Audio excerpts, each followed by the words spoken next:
Welcome to the Bare Marriage Podcast. I'm Sheila Ray Gregoire from To Love, Honor, and Vacuum, where we like to talk about healthy, evidence-based biblical advice for your marriage and your sex life. And today, I'm going to share a story with you. Last year we published The Great Sex Rescue, which was based on our survey of 20,000 women. And each one of those women has their own story. You have your own story. And every day I hear from so many people who are coming out of difficult marriages or difficult churches, or maybe great marriages, but they just were stuck. And a lot of the reasons they were stuck was because of the things that they had been taught.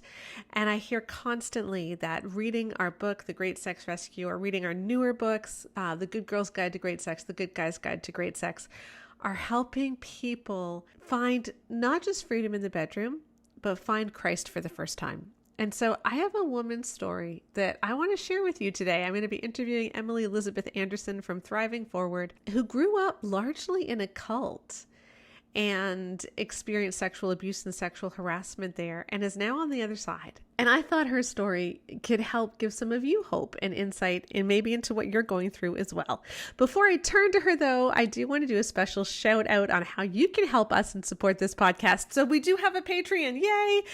For as little as $5 a month, you can help support the work that we do, getting our work into social media spaces that we can't monetize right now, getting our research into peer-reviewed journals. We're going to be doing a big push for that now that our latest manuscript is in for our mother-daughter book, which is coming out next year. We have unfiltered podcasts, we have merch, we have all kinds of neat perks. So I will put the link in the podcast notes. It's patreon.com/baremarriage. And also, if you want to help support me, because I'm going to be doing transcripts of the podcast starting in a few weeks, and this will help pay for it. I love Knix bras. I'm an affiliate for Knix bras, and I would encourage all of you to use my links for Knix.com or Knix.ca if you're in Canada. They're in the description for this podcast. I just got a new one, the Seamless Moves bra. It is so amazing. I will never go back to an underwire bra again. And that was all I ever used to wear. But I love these. They look great. They're so super comfortable. So please check out Knix.com bras, because it's about time that women's clothing was focused on our comfort too, without sacrificing what it looks like. So check that out. And when you do that, and when you purchase using those links, you support our podcast. Okay, and now I would like to turn to our interview. I am thrilled to have Emily Elizabeth Anderson from Thriving Forward join me today. I have met Emily on Facebook. We've interacted, and I just love everything she does. So Emily, thank you so much for being here. Thank you so much, Sheila. I am so honored to be here. So excited to finally be able to talk to you. Not in person, but over video. Something better than Facebook, right? Yeah, pretty close. The first time we've heard each other's voices. So that's awesome. You've got an amazing story.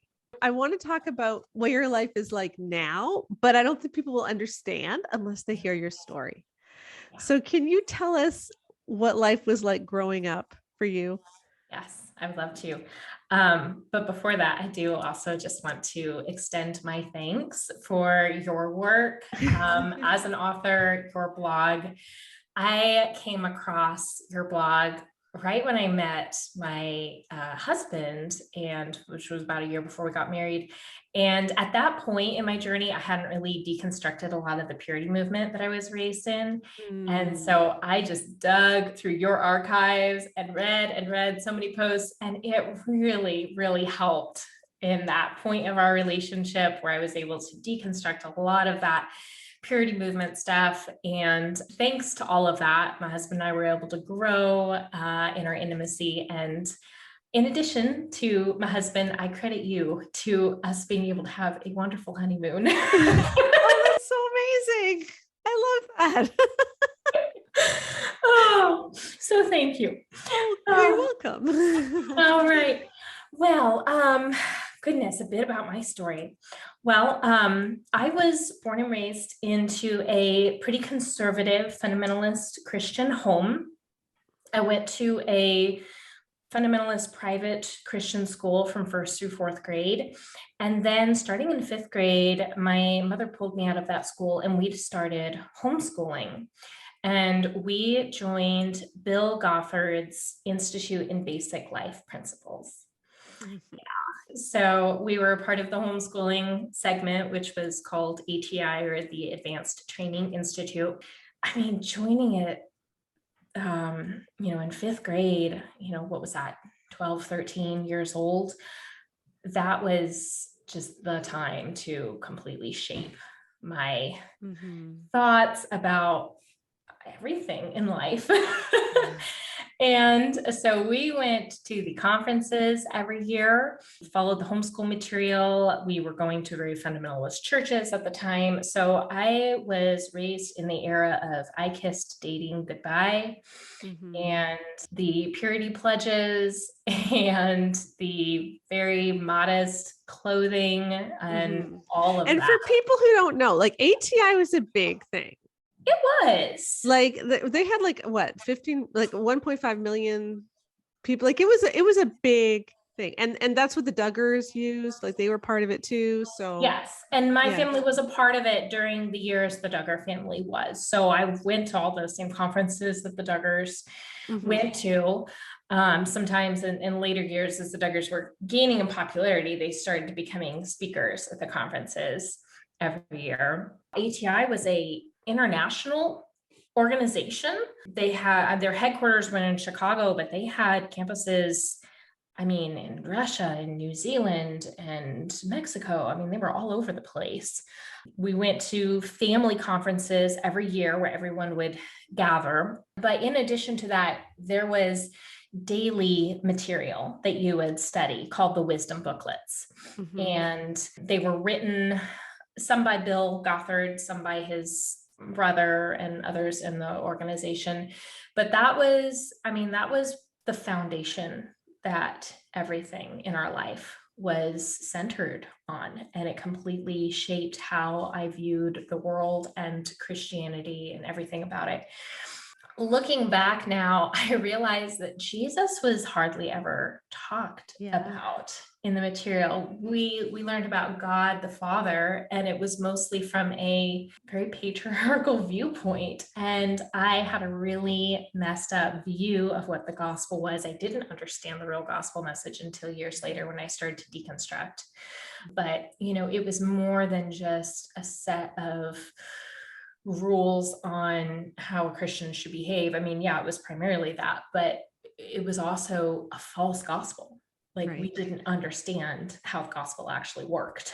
Right. And the Gothard, I think one of the things he's most known for is the umbrellas. I'll get Katie to put a picture of the umbrella analogy on the screen for those of you watching on YouTube. But the umbrellas never made a lot of sense to me, because if you have the big umbrella that's God, why do you need any other umbrellas? Like, why is it raining? Right, under there the are no umbrella. holes in Jesus's umbrella. Right. So there's the big umbrella, which is God. And then under that is the husband with a slightly smaller umbrella. And then under that is the wife with a slightly smaller umbrella. And then under her is the kids. But why do you even need any other umbrella? And then he shows that if you mess up the order, then you actually have Satan at the top. Correct. If you come outside of your umbrella, you are exposed to, quote, the fiery darts of Satan, unquote. Right. And so basically, if you stepped a toe out of line and you didn't follow all the teaching exactly, then that meant calamity would happen upon your family. And we were told that would look like a woman getting raped. That would look like your house burning down. That would look like someone dying in a car crash. We always heard these horrible... He threatened people dying in car crashes? Yes. Oh my gosh. It's horrible, but there was a well-known story that was published in some IBLP material of a teenage girl that died tragically in a car crash, and her father blamed it on the fact that she was outside of her umbrella because she was listening to rock music. Wow. Okay. Now I want to stress, this was a really big thing, and it was very big in the homeschooling community. but this didn't represent all of homeschool. And I do want to say that because we homeschooled our girls. We did not use any of this stuff.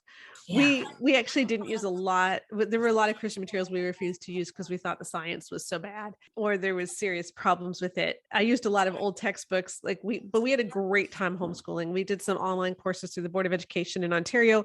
The girls did university courses at 16. So this isn't an anti-homeschooling podcast. This is an anti-fundamentalist Bill Gothard Yes, podcast. So for sure. There's a right way you could do homeschooling. yes, because Rebecca and Joanna are both planning on homeschooling their kids. So Joanna's not my daughter; she's my co-author for Great Sex Rescue. But they're both planning on homeschooling. But we're very much against what you were taught. So, Yes. So was it different? So grades 1 to 4, you're in this fundamentalist Christian school, and then you go into homeschooling with ATI. Did your family life change then? Not terribly, because the private school was, taught all the same things pretty much. It was still the same modesty, culture, messages, and, no secular music, no TV, you can't go to the movies, like all of that. So it was still very, very rigid on rules and regulations. Right. And how many kids were in your family? Only two. Only two. And by the time, yes, I only had an older sister. And by the time we started homeschooling, she was out of the home. So at that point, it was pretty much my mom and I. And my father was in the family, but he was abusive and he did not participate in ETI at all. He didn't go to any of the conferences, which set our family apart a bit. We didn't have like a super strong patriarchal figure in the family. My father was pretty much a workaholic and just very, emotionally, verbally abusive in nature. So it was pretty much my mom and I going through the program. Oh, so that's different. Yeah. And which, was hard because I had a lot of questions. I'm like, well, if my future husband is supposed to court me and he has to get permission from my father to court me, like, how does that work if my dad's not really involved in all of that, So it was strange for me being raised in such a patriarchal system when I didn't have that kind of involved father figure. Mm-hmm. Absolutely. So, okay. So you're growing up in ATI, you're going to these conferences, and then at some point, did you get an internship there or? It wasn't an internship. Bill spotted me the very first conference that we attended when I was 13, and he was in his early 70s, I believe. Yeah. And he started to sexually groom me at that conference. It started with flirtations and typical grooming behavior where he essentially he just wanted me to quit school and come work at headquarters full time and like join the ministry. And you're 13. I'm 13. You're 13. Okay. Yeah. And again, and how many, you say he spotted you, how many people were at this conference? Probably 1,500. Holy cow. So, okay. So this is a big honor then that he was singling you out. Oh yes. And that was known because Bill definitely singled out young girls all the time. And that was the highest honor in ATI, was for a daughter to be asked to come work at headquarters. Parents usually just were so excited about that. But my mother, thank goodness, was a little bit more of a mama bear, and she had a bit more instinct and knew that, yeah, that's not really a great idea. And so she was not in favor of it. Now, a lot of that motivation was I had just been diagnosed with Crohn's disease. So we were trying to get my health in order. So, she just knew that I wasn't healthy enough to be away from her care and supervision. So we mostly used that as the excuse that, now's not a good time, but maybe when Emily is healthier in the future, maybe she can come and serve at the ministry. And every year, Bill would approach me at the conferences. So he remembered you. He would see you and remember who you were. He wouldn't actually. Oh. That's what's interesting is he never remembered who, at least he pretended, or, he acted like he didn't know, because I would have to introduce myself and tell him my name and everything. But he would spot me out of the crowd. He would come up, sometimes without even knowing my name. He would just ask me to work at the organization. He would compliment me, say I had a gorgeous smile, and that I had a bright countenance was the wording that we would use. My spirit lit up, whatever. And he said he was really attracted to that. And so he wanted me to come work. And as I got older, I would share more details with him that my home was, pretty unstable. I didn't have a good relationship with my father. And he would start to then use my Crohn's disease as an excuse. And he would say, Emily, you are sick because of the stress in your home, which was true. But he said, the answer is to get you out and come work for me. Right. That was his idea. And he would tell me, like, if you come work for me, your Crohn's disease will go away. Yeah, he used all kinds of flowery promises to try to get me up there. Wow. And so did you? I did. When I was 18, we finally decided that, and I say we, my mother and I, we would go up to headquarters for just 2 weeks for some counseling. My mother said, again, I don't really feel comfortable with Emily leaving the home at this time, but she said our family does need some counseling. And so we agreed to come up there for just a couple of weeks. And as soon as we arrived, I remember us walking into Bill's gigantic conference room, and he stood up and he's like, Emily, this is the day I've been waiting for 6 years. You are finally here. And he sat us down and proceeded to tell my mother and I that my dad had lost all authority over me and that he was a jerk. And I needed to leave my home and sign away my family, and headquarters and the staff at headquarters would be my new family. And he tried to justify this with Bible verses, saying that the family was Old Testament, but the church was New Testament. Okay. Yeah. Okay. And we were very shocked because we're like, this goes against everything he's ever taught. Yeah, this goes against the umbrellas of protection. Exactly. Because he would specifically teach that even if your authority figure, the umbrella over you, is an unbeliever, or if they, are doing something wrong, they're sinning, they're abusive in nature, that God was still placed them in authority over you, and you still needed to remain under their authority. And so it really did go completely contrary to everything that he ever taught. Right. He started telling us that, my mom needed to go home and I needed to stay at headquarters long-term. And we're like, this is not what we signed up for. We said we were going to come up here for 2 weeks for counseling. And he's like, yeah, well, I only told you that because I thought it was the only way I could get you up here. Wow. Yeah. That began 10 days of a battle between the three of us. And Bill just kept insisting that he would not be able to help me or my family unless my mother went home and I stayed behind. And my mother and I just continued to say, we're not okay with this. And eventually, after 10 days, we decided to just go home without any help, the help that we thought we were going to get when we went up there. 6 months later, I happened upon a website called recoveringgrace.org. And I say it was a mistake that I happened upon it, but I do think it was providential. I wasn't looking for it, I'll say that, but I just happened upon it. And the front page of the website was the blog that had just been posted.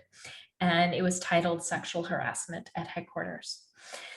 And I clicked on it in shock. I'm wondering what happened. I thought maybe a girl got attacked by a stranger or something. And I started reading this article, and it was written by a woman who worked up at headquarters in 1992. And I went to headquarters in 2011. Mm-hmm. This woman just details this pattern she worked under Bill, and she details this pattern of sexual harassment and how Bill had groomed her over the course of several years, and that grooming just intensified.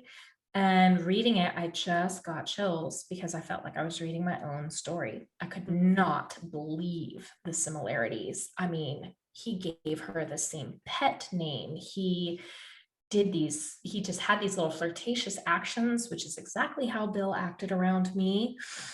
And honestly, my first emotion, I think, was betrayal, because Bill had made me believe that I had something completely unique and special about me. And the way he would compliment me and just say that I was set apart and we were destined to do ministry together, and that he loved me. And, and I really thought that I was something special. And then reading this account, I realized that I was not the only one that he said those words to. And there were countless others. I ended up writing my comment, or I wrote some comments in the Recovering Grace article, shared a little bit about my story. And over the course of the next several months, multiple women ended up coming forward. I mean, there's really no way to tell just how many women have made claims, but it's quite a few. But after I wrote my comments, Bill reached out to me and he called our home number a few days later and was very upset. And he said, "I read your comments. How could you do this after everything I did for you? How could you say these things?" And he accused me of lying, coming up with a malicious story with the intent of trying to destroy the ministry, which was not my intent at all. I still fully believed in the quote ministry. I still thought it was a great organization. I just had a bad experience with Bill, I thought. And he just tore me down with his words and said, "Your words are harming this ministry, and more damage is being done by the hour, and you need to recant. You need to take off your comments and explain that you lied." He basically said, in a matter of weeks, if you don't recant, the whole ministry is going to collapse and all these people are going to be out of work and it's going to be your fault. Right. And that's a heavy burden for a 19-year-old. Yeah. Yeah. And so it worked, and I cried and I begged for forgiveness. He said, "It's okay, Emily. It's okay. I love you. I don't want you to cry. Everything will be okay if you just remove your comments." So I wrote into Recovering Grace and asked them to remove the comments. The way their website was set up was you couldn't remove a comment, only an admin could. Right. And an admin got back to us, and we ended up having a phone call for a couple hours with one of the admins. And he basically just explained, this is the tip of the iceberg. There is so much evil within this organization. And he's like, "I know you guys don't understand this, but Bill is trying to manipulate you. Please don't let him." And so for 3 weeks, we debated back and forth. We were harassed over the phone by Bill that entire time. He would call my home multiple times a day and insist that I'm not doing enough and the comments need to be taken down and I need to make a public statement that I was wrong. And like we just tried every compromise we could think about, and he just wasn't having it. So eventually I wrote into Recovering Grace and I said, I think it's wrong to remove my comments because they were 100% truthful, but I cannot handle the phone harassment anymore. And I just want you to remove the comments and I never want to hear from you again. And they respected my wishes. And that wasn't the last time I heard from Bill. Shockingly, after all of that, he still contacted me a few more times in the next few years, saying that he had this new ministry opportunity that he thought would be perfect for me, and he wanted me to come up. And we just got off the phone as quickly as possible. But In 2015, I mean, I had kept an eye on the Recovering Grace website occasionally and checked in. And October 2015, they posted that a lawsuit had just been filed against, it was against the board members, or the IBLP board. And I was curious about it. I found out who the attorney was. It was for 5 women, I believe. And I found out who the attorney was representing them. And I contacted that attorney and told him my story. And he said, we're going to be adding more plaintiffs. Would you like to join? So I did end up joining the lawsuit. And we ended up adding Bill on as well. So we sued both IBLP and Bill. And again, IBLP is the Institute for Basic Life Principles, which is it's kind of confusing because it's IBLP so many acronyms and everything. But yes. Right. Yeah. So I joined as Jane Doe number 3. That lawsuit concluded in March of 2020, officially. Yeah. So, yeah. I signed on in November of 2015, and I thought, I think I'm going to need counseling if I'm going to do this. So I contacted a counselor that my parents had gone to a couple of times years before. And December 15th, 2015 is the day I walked into that counselor's office, and I call that day my Freedom Day. And it's a day that I celebrate every year, the anniversary of it. And it was the day that I told someone for the first time, this is what I went through in my childhood, and I think something was wrong with it, but I don't know what. Right. And that was when my deconstruction began. Right. So I want our listeners to understand how extreme Bill Gothard was. This guy, at the point where you knew him, he was in his 70s. He'd never been married, but he gave all of this advice on marriage and parenting. That was his thing. He knows how to run marriage. He'd never been married, and he surrounds himself with teenage girls who all kind of look very similar. Yes, he really had a type.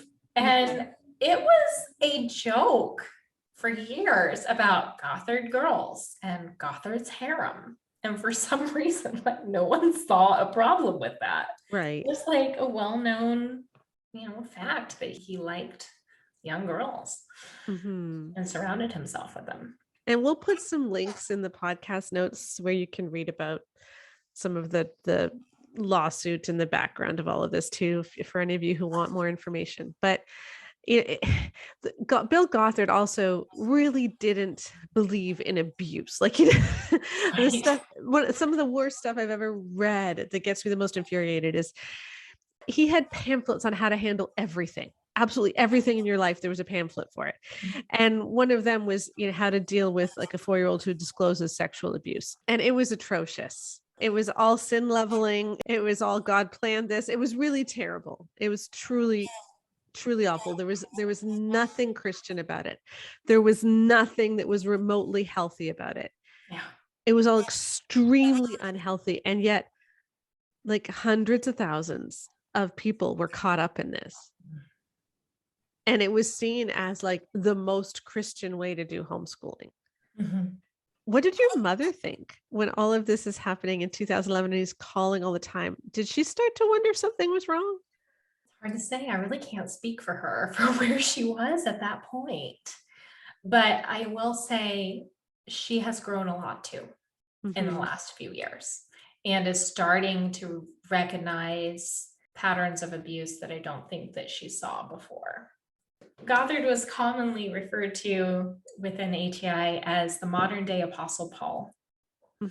And so he was revered as just the most amazing apostle-like Christian. And people just really, some people questioned him, but people that were hooked in the organization, they just didn't question it for the most part. A lot of people just firmly believed that whatever he said just must be true. But he's setting up this organization where you must obey authority. Authority can't be questioned. Authority speaks from God. Authority is there by God's design.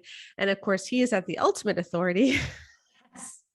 He placed himself in a very convenient position. Convenient, isn't it? Like, so I am the ultimate authority, and I'm going to surround myself with these young girls. And I'm going to put myself in a position where young girls will want to be here because that will be seen as an honor. So highly concerning, creepy, very, very, very wrong in every sense of the word. So this whole experience, you get out of this, you start going to therapy.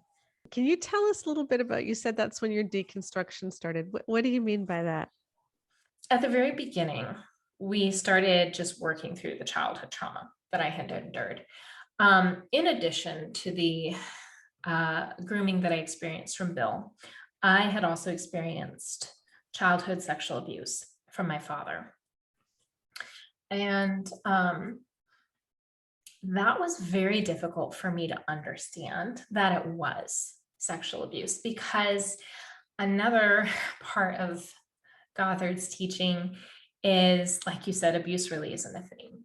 And really the only sexual abuse that I ever heard of was rape. And specifically rape involving two sets of genitals. And so I really thought that that was the only kind of sexual abuse there was. And I didn't understand what molestation was. I didn't understand what qualified as that. I didn't understand anything about harassment or grooming. And so I had experienced molestation from my father, and then also just more obscure, very, very creepy, totally inappropriate behavior, sexual comments, trying to barge in the bathroom, those kinds of things. And it took like 6 months for me to really come to grips with the fact that all of that was sexual in nature and it was sexual abuse. And so for several months of therapy, I was just trying to understand the trauma that I had endured in my childhood and starting to work through that and process that and starting to heal from that. About a year into it, I went to my counselor's office again. I said, okay, I am ready to consider the ATI as a cult. Yes. That was a big step. So I started digging through more archives on the Recovering Grace website that specifically addressed the teachings and like the doctrine that was in ATI. And so at that point, I started to realize that I had a very messed up view of the gospel. And as I said at the very beginning, Jesus wasn't really talked about. And so instead, we were told that there is one way for a Christian to behave, and it includes these many, many different rules. Can I just interrupt you here? I actually want to stress this because this is a really key point I want our listeners to hear.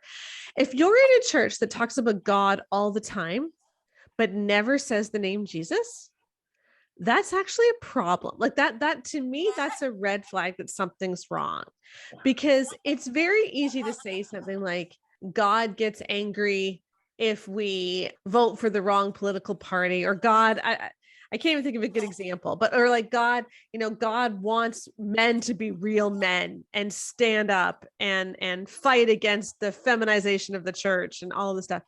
It's very hard to say Jesus in that same sentence. Good point. Yeah. Right? Yeah. Like as soon as you change it from God to Jesus, something is wrong. And there's a lot of churches, that's why they don't say Jesus. Yeah. Because they couldn't actually teach the things that they teach if they say the word Jesus. Women, God doesn't want you to deprive your husband of sex.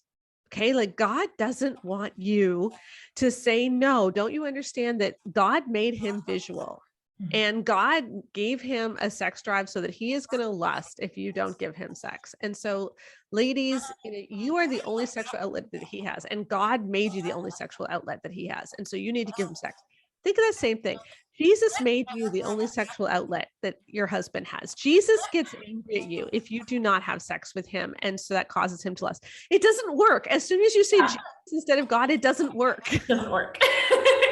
And even when we did speak about Jesus, and the wisdom booklets spoke on him, even then it was twisted. Jesus came not to abolish the law, but to fulfill it. Mm-hmm. And he sums up the law in 2 commandments: love God and one another. Because if you are loving, and of course we don't have perfect love, we cannot show perfect love because we are still imperfect beings even once we are justified. But if we are loving in the way that Christ does, we are automatically fulfilling the law. But instead, Gothard didn't teach that. Gothard taught what he called the 49 commands of Christ. So he came up with a new law. Included a checklist of 49 different things that Jesus said to do. And even the Sermon on the Mount, and this one was hard for me to get over. So the wisdom booklets were actually structured around the Sermon on the Mount. And there were, 52 or 54 wisdom booklets. And it went from Matthew 5 through 7. And like the very first wisdom booklet was, and seeing the multitudes. That's it.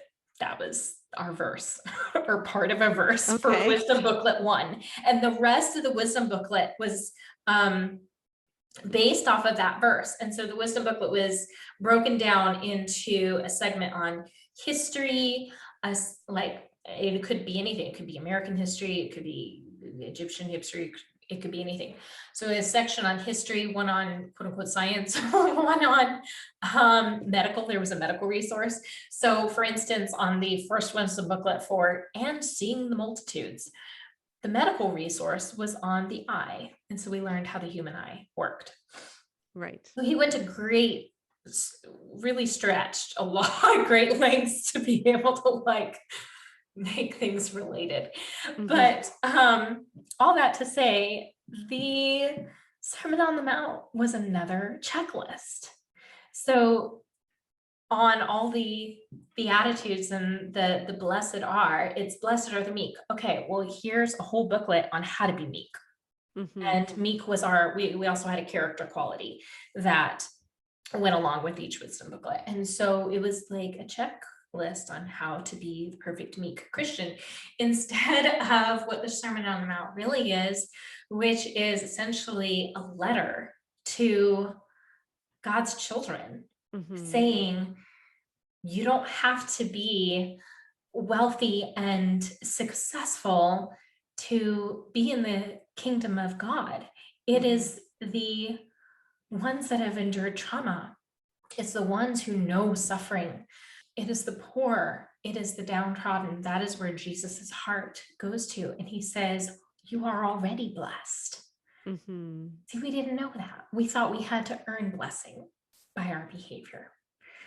So really all of Gothard's teachings were mixed around by saying, you will earn God's love and approval if you follow Gothard's rules exactly. And if you step a toe out of line, any kind of pain and suffering that you're enduring is punishment from God. It's not just the fact that we live in a fallen world and sometimes horrible things happen. Instead of what the gospel really is that nothing can separate us from the love of God. We are already completely justified in Jesus and covered in his righteousness. When God sees us, he sees us covered in Jesus's righteousness.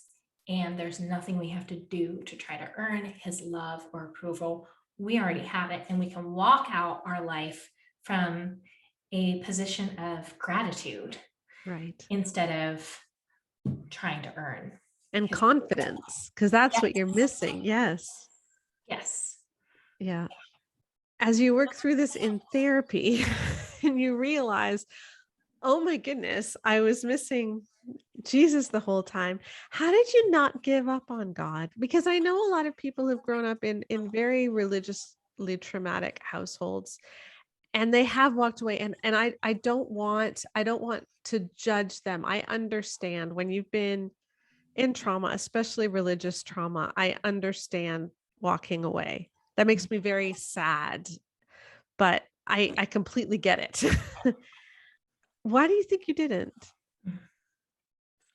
Well, I did take a break from church for a while, and I Mhm. think sometimes that's very necessary. But as I began my deconstruction, I actually joined a Bible study and started studying the book of John. And I think that was the best book I could have started with, because that's the gospel that speaks about Jesus' character the most. Mhm. And I would say I was actually drawn closer to God the more I learned about Jesus and the more I studied how Jesus actually interacted with people, particularly women, particularly traumatized women. Mhm. And I began to see him as my safe place. And I realized that he knew exactly what I was going through and that he wasn't the cause of my trauma and pain, but he was actually my safe harbor. So I became angry at the system, and I found myself being drawn closer to God and to Jesus, because I actually started to see Jesus as a as a friend. I don't know, Yes.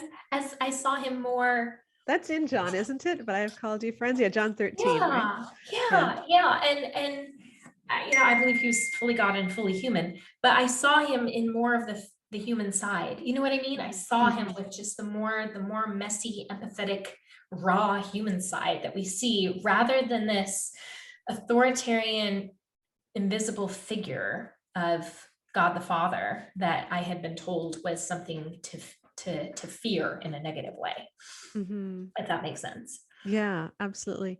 So you've become quite the advocate online for getting out of these destructive views of God and helping people see who Jesus really is. I've really enjoyed you online. You're so blunt on Facebook and social media. It's just awesome. But can you tell us one of the things I want our listeners to understand too is it's not just Gothard. Like this podcast has been about Gothard, but as you've studied this, as you've talked to other um, women who went through this with Bill Gothard, have you seen it in other places too?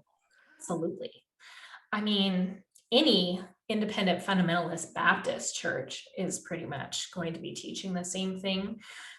You see it in a lot of Southern Baptist churches, even just traditional Baptist, sometimes even in Pentecostal. I mean, it's just, I don't know, just this legalism has infiltrated so many branches of evangelical churches, particularly. Of course, there are plenty of other strong figures in addition to Gothard. There's the Pearls, Michael and Debbie Mm-hmm. Pearl. There's Phillips with Doug Phillips with Vision Vision Forum. That was form. another cult that we also were a bit of a part of. There's Doug Wilson. And his There's daughter, and which is tragic. But yeah, one of the other commonalities I see too, like it's legalism and it's this authority based thing, but there's also such a strong gender component to it as well, right? Where men have authority over women. I know you're married now. You've got, and you guys seem to have a great relationship. You seem to, but was that a hard one to deconstruct? it was made easier by my husband. Uh-huh. Oh, I love this. I love hearing about good guys. So that's an interesting thing. So I was born and raised and still live in the Midwest. Mhm. So still a bit of like Bible Belt. And my husband was raised out in Oregon, Mhm. and he went to public school, but he was raised in a Christian home and grew up in churches his whole life. Definitely not fundamentalist churches.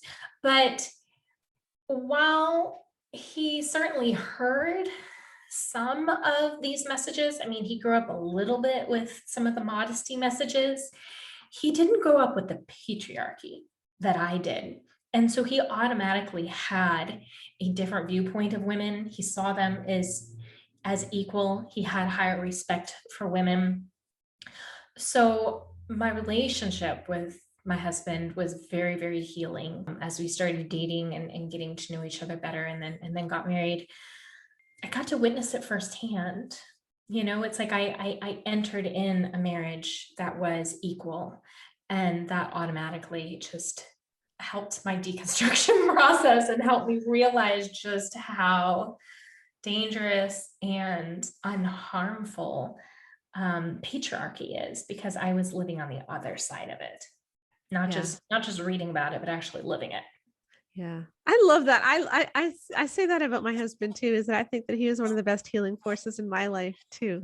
It's lovely, when God can bring wonderful men into our lives and have that be part of the healing process from different things that we've endured. So that's beautiful. So one of the things I like that you do on Facebook is you're really trying to confront a lot of our bestsellers, kind of like what I've been doing, and saying, hey, this just isn't okay. This is what leads to things like what I was a part of. And can you tell us a little bit about those? Some of the books that you've read that you haven't liked? Or Yes. Most recently, I've been going through Married Sex by Gary Thomas and Deborah Felita. yes. Mm-hmm. And I have found that book to be very damaging. And it's been a great lesson that just because one book is beneficial, it doesn't mean that that author is completely safe. Mm-hmm. Because I really enjoyed Gary's work, When to Walk Away. Mm-hmm. I found that book very healing. It was a great book on just boundaries, basically. But then I found Married Sex to be extremely damaging. And I really found it to be no different than most of the Christian marriage books that have been written in the last few decades, big ones such as Love and Respect, or Gary Smalley's books, For Better or For Best, or Oh. Mm-hmm. If Only He Knew, both of those books. Also Shanti Felton's books. So, I mean, I've found this toxic patriarchal message through all of these books. Mm-hmm. And I mean, these aren't even like fringe fundamentalist authors either. This is like in just every Yeah. evangelical church out there. Yeah. And I don't think these just because your church does a book study on love and respect, I don't think that automatically means you have to write off that church or write off your pastor if he thinks that that's like, oh yeah, I read that book, Mm-hmm. 15 years ago. I thought it was great. Because as you've said on your blog recently, the tides are turning, and I think people are beginning to see why those messages are toxic when they didn't see it before. Mm-hmm. And so, while, I mean, if your pastor read Love and Respect 15 years ago and thought it was good, you could certainly ask him to maybe reapproach it and see if he still thinks it's okay. But it's the message that the evangelical church has been fed for so long. I don't think most people don't second guess it. And they just automatically assume, oh yeah, this is just how God designed men and women to be. And they don't realize how toxic it really is. Yeah, it's like my husband says, it's like there's a spectrum, and Bill Gothard might be on one end and Love and Respect might be close. And Married Sex might be there too, but like it's still the same root. And so why not dig the whole thing up? Yes. And focus on Jesus instead. Okay, I got it. This one makes me laugh, and maybe this isn't appropriate, but what I found so funny about Married Sex is all kinds of advocates and people read it separately and then gave their reviews, and we all noticed different things. And like what I couldn't get over was the texting the nude photos and getting aroused, giving a hand job postpartum. And I know what Sarah McDougall and Gretchen Baskerville couldn't get over was the flashing your boobs thing. But you were the first one. And I don't even know if I can say this. I was the one who pointed out his idea of using your makeup brushes Yes. on your husband's nether regions. Yes. And again, I do not want to, and Becca and I might talk about this on a future podcast. It's not that that is a bad idea. It's just suggesting it without the caveat that makeup brushes are super expensive. And that leads to like major sanitary things. Like if you want to go buy a cheap thing of makeup brushes from the dollar store, like go to it. I don't care if it's just the Or, way but even like that's kind of a specific thing. it's extremely specific. Yeah, and he didn't write it as here's 100 different random suggestions on things you could try. He wrote it as if this is how you should act toward your husband. And for women that's not their thing, they're going to wonder, what's wrong with me? Am I inadequate? Am I not being enough? Exactly. I know there's a Facebook account, Cringy Christian Advice or something like that, which use the hashtag oddly specific. And I just been killing myself laughing at that. But it's kind of like in Every Man's Battle when Steve Arterburn, says, maybe you hold the door open so a woman can go up the stairs first, but not out of honor. Maybe you stare at a woman in a sundress too much. Maybe you drive your rental car to the parking lot of a gym and masturbate to the women walking in. I was like, what? As if this is normal, everyday behavior. Okay. It's like hashtag oddly specific. Yes, exactly. So tell us what you're doing now. What is Thriving Forward? Yeah, so I started Thriving Forward. I started writing online when I came out with my identity regarding the lawsuit. I was a Jane Doe for the first few years. And as the lawsuit started to conclude, I decided that it was time to unveil myself. And so in 2018, I released my name, and that instantly changed my world because I had been doing this deconstruction privately for a while, and now I was able to actually publicly show it and talk about it. I ended up officially starting Thriving Forward in 2020, and I talk about a variety of things. I'm pretty much just right on Facebook right now. I do sometimes dig into Gothard's materials or other dangerous teachings or specific books. Like I said, I was going through Married Sex and doing a critique of that. But then I also talk about chronic illness a lot too, because so many survivors of trauma deal with chronic illness because the body keeps the score. And it's just, incredibly common for that to coincide with trauma. So I talk about that, talk about chronic illness, interable life, being married to someone who doesn't have chronic illness and how those relationships work. Definitely talk about deconstructing the purity movement, and then just going, how to heal from any kind of trauma. I usually center around religious trauma or trauma for those that experienced it in a Christian environment. But really, we're just discussing what trauma can look like, what the effects are, and how you can move on from it, how you can heal from it. And I came up with the name Thriving Forward because I think any person who's endured trauma and lived to tell the tale, they're a survivor.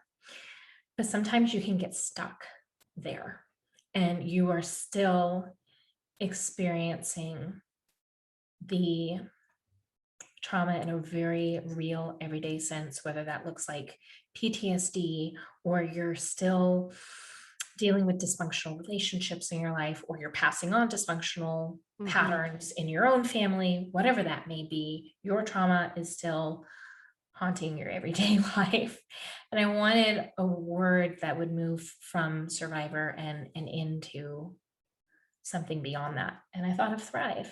To me, someone who's thriving is someone who has a complete understanding of what their trauma was and is, and has made peace with that and knows how to stop the pattern of trauma from continuing on in their life and from being passed down to their children and their family, and just being a healed survivor. And that's not something that just happens and you're done. I think it's a lifelong process, I've noticed. And as I enter new seasons of my life, whether that's marriage, hopefully one day I'll be a mom. And I'm sure that will open up all new layers. It's like, I think trauma healing is like a peeling away layers of an onion. And as the years go by, you experience more avenues of life. You're going to find your past sneaking up behind you, and you're going to see things as dysfunctional, maybe that you didn't recognize before. And so I think it's a lifelong journey if you're willing to put in the work. I mean, this is how we turn the tide. This is how we make the next generation stronger and healthier. Amen. I love that. And my prayer for the next generation is that we do uproot this bad tree, because this isn't of Jesus. It never was. And I'm so angry and embarrassed that it ever became so popular. Not just Gothard, but the whole ideas that his stuff was based on. It should never have become as big as it did. Yeah. And so thank you for the work that you're doing, pulling that up. We're in this together, and the tide is turning. I think that God is doing an amazing work right now, and I'm glad you're part of it with me. Well, thank you so much. And like I said, I love your work. You've been a huge encouragement to me and a great example of how to use your words to make an impact. Mm-hmm. Thank you. Well, we will put links to your social media and your blog in the listener notes to this podcast. And thank you so much for joining us, Emily. Thank you, Sheila. It was wonderful. So glad to be able to talk to you. That was so fascinating. I love her description of what the gospel is right now. And if you're in just a church where you can't see Jesus, or if you're struggling to know where Jesus really is in all of this, please check out Thriving Forward, but don't give up. And I just want to remind everyone, God is big enough for our questions. You don't need to feel badly about having questions or about having doubts. God can handle them. So give them to him and let him speak to you. Let him lead you. It's okay to be honest with God, even if you are angry or lonely or scared or whatever it is. Let him have it, because he wants you to be honest with him. That's what real relationship is when we're honest. So be honest, and then see what happens from that. Because I know so many people have found Jesus not by obeying everything, but by finally getting angry and saying, no, this can't be right. I need something else. As we're just finishing up, I want to end with a little bit of encouragement. Some more reviews have been coming in for our new books, The Good Guy's Guide to Great Sex and The Good Girl's Guide to Great Sex. And I just want to read one. This is the most recent one that I could find for The Good Girl's Guide to Great Sex. And Jennifer says, there are a lot of Christian books about marriage and sex. Some are good. Many are outright garbage, as well-meaning as they may be. This one and The Companion for Men, however, is the most necessary. It is immensely practical. The description of the sexual response cycle is invaluable in preventing and dispelling false expectations that would otherwise lead to issues. When you connect that with the description of sex as mutual, intimate, and pleasurable, you have a Christian book that is different from all the rest. There are no Christian books I know of on this topic that show both men and women so much honor and kindness. And I love that. That's what we're all about. We just want to show the Imago Dei in both women and men and get us on the road to a life-giving sex life instead of a soul-crushing one. So that's what we're all about here. You can pick up The Good Girl's Guide to Great Sex, The Good Guy's Guide to Great Sex, anywhere where you buy books. They're doing really well. And of course, The Great Sex Rescue too. So The Great Sex Rescue is all about demolishing the lies that we've been told. And then in The Good Girl's Guide and The Good Guy's Guide, we try to build a healthy sex life from the ground up. So thank you for joining me on the podcast. We're so thrilled that our latest manuscript is in. I've taken a couple of days off this week. I've gotten caught up on some emails, and I've just loved seeing some of the DMs come through on how this podcast has been changing people's lives. That makes us happy. That's our goal. And so thank you for listening. Please remember to rate this podcast 5 stars wherever you listen to it and subscribe. We're over 1 million downloads. I haven't even looked, but December 31st of last year, we hit 1 million downloads. So that's all due to you guys. So thank you so much. Spread the word, and we will see you again next Thursday for the next edition of the Bare Marriage Podcast. Bye-bye.